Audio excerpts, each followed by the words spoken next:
Cumprimentamos a todos com a paz de nosso Senhor e Salvador Jesus Cristo. Estamos iniciando mais um EBD na TV. Eu sou o pastor Henrique, moro atualmente em Americana, São Paulo. Antes morava em Imperatriz, Maranhão. Se você deseja que nós estejamos aí, entre em contato conosco pelo telefone DDD ainda de Imperatriz, 99-152-0454. E o telefone da minha esposa, o telefone aqui de Americana mesmo, DDD 19 98448-2187. Meu e-mail, henriquelhas@hotmail.com. Também o telefone é Telegram. No Instagram, Facebook, Twitter, só colocar Luiz Henrique de Almeida Silva ou esse e-mail e você encontrará rapidamente. Também no LinkedIn. Vamos então à nossa lição. Nós estamos iniciando o segundo trimestre de 2020. Temos passado aí por tremendas dificuldades no país, no mundo. Um vírus que de repente se transformou num monstro e somos atacados, na verdade, por esse vírus como se fosse o final de todas as coisas, supervalorizar o vírus, que deveria ser tratado como uma gripe, como várias outras gripes foram tratadas no passado. Mas, infelizmente, houve aí uma supervalorização. Parece que o mundo inteiro esqueceu que existe Deus. Ao invés, por exemplo, do Brasil, de chamarem a igreja, nós temos quantos milhares de irmãos aí usados em dons de curar? Milhares no Brasil. Inclusive, nós temos o dom de curar. Mas a igreja, não sei o que aconteceu com a igreja. Deveriam, então, ter combinado, já que gostam tanto de ir lá no presidente, deveriam ter combinado com o presidente. Olha, todas as pessoas que foram detectadas com essa doença, tragam até nós vamos orar até que essa doença suma. Pronto, acabou o problema. Qual é o problema? Olha lá em Israel, chegou lá o Naamã, o general da Síria, veja só, leproso. A lepra, naquela época, era contagiosa, era terrível.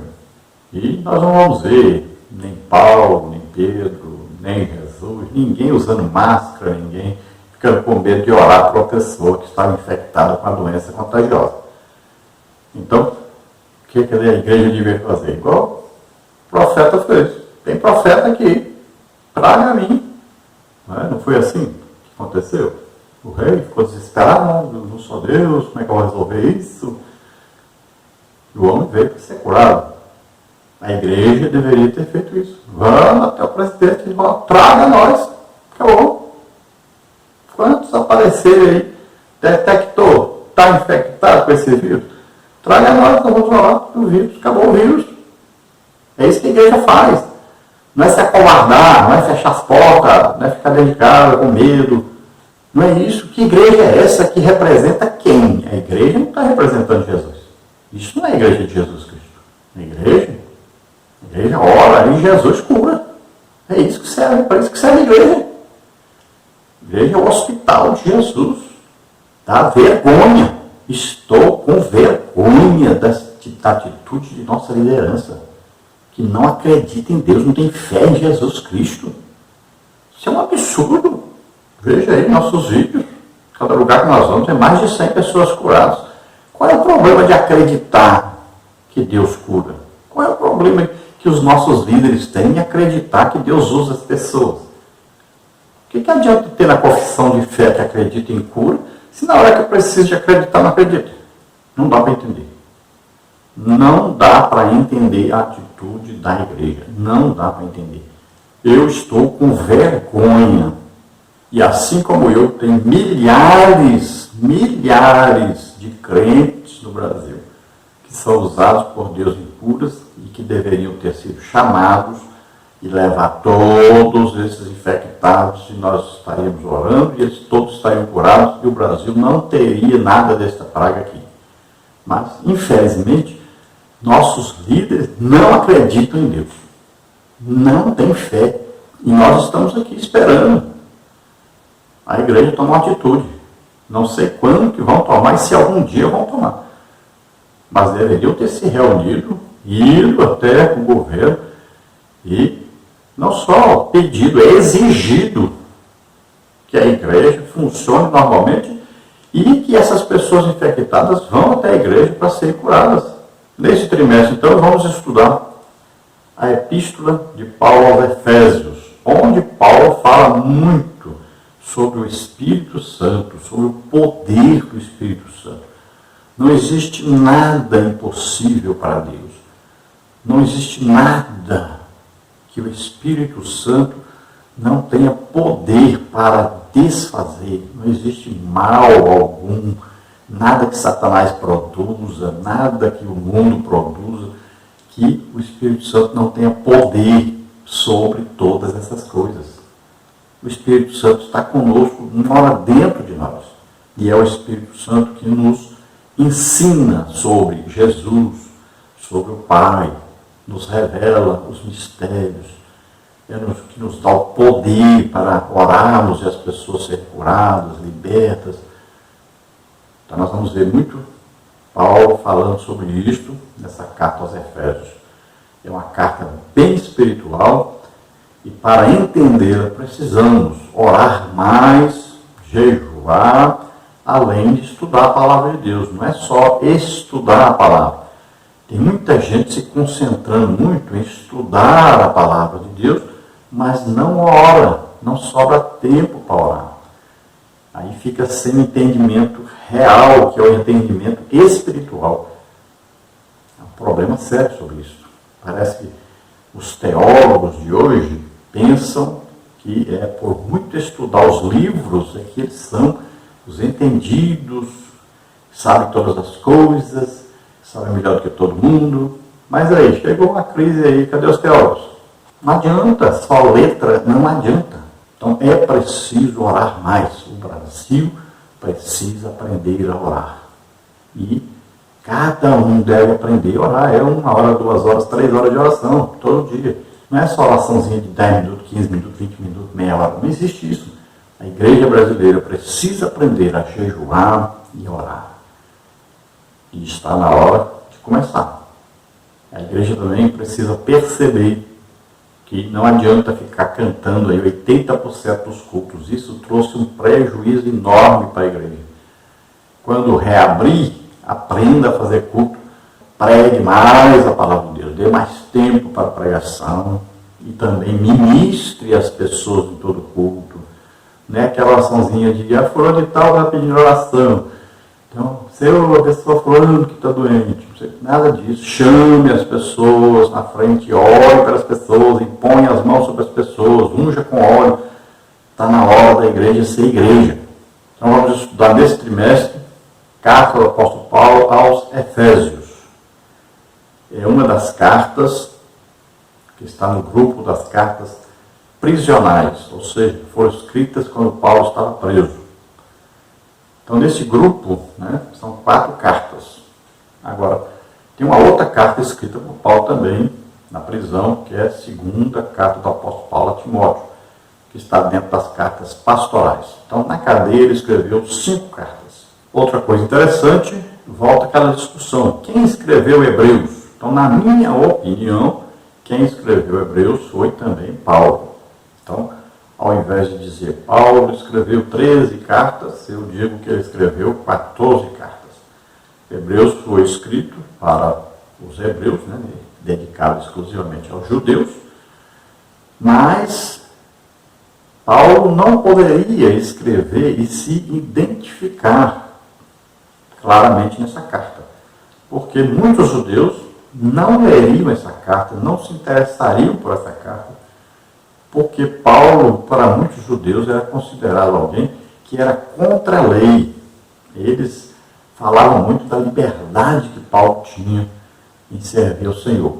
Então, eles não considerariam a carta como legítima, não leriam, não aproveitariam uma carta tão bem redigida, tão bem feita, exclusivamente para educar os judeus, para levá-los a Cristo, para edificá-los, confortá-los, orientá-los, para que eles seguissem e fossem fiéis a Deus. Quanto à linguagem da carta, foi escrita exatamente com uma linguagem diferente, para que ninguém percebesse que foi Paulo que escreveu. E realmente teve sucesso, porque até hoje os teólogos ficam aí brigando que foi outro, não sei quem. Muitos não concordam que foi Paulo. E quase que Paulo se entregou, porque no finalzinho da carta ele ainda disse que o irmão Timóteo, que estava preso, agora foi liberto, está chegando aí, e se ele não demorar muito, eu vou com ele. Imagina, quase que ele se entrega, porque o Timóteo, ele amava tanto o Timóteo que ele não deixa de citar o Timóteo. Vamos ver então as cartas, né, escritas por Paulo, e vamos ver aí onde ele estava quando escreveu. Vamos ver aí. Gálatas, por exemplo, estava em Antioquia da Síria, entre a primeira e a segunda viagem de Paulo. 1 Tessalonicenses estava em Corinto, durante a segunda viagem de Paulo. 2 Tessalonicenses estava em Corinto, durante a segunda viagem também de Paulo. 1 Coríntios estava em Éfeso, durante a terceira viagem de Paulo. 2 Coríntios ele estava na Macedônia, durante a terceira viagem de Paulo. Romanos ele estava em Corinto, durante a terceira viagem de Paulo. Efésios, ele estava em Roma, preso durante a primeira prisão de Paulo em Roma. Colossenses estava em Roma, também, durante a primeira prisão de Paulo em Roma. Filemão estava também em Roma, durante a primeira prisão de Paulo em Roma. Filipenses, ele estava também em Roma, durante a primeira prisão também de Paulo em Roma.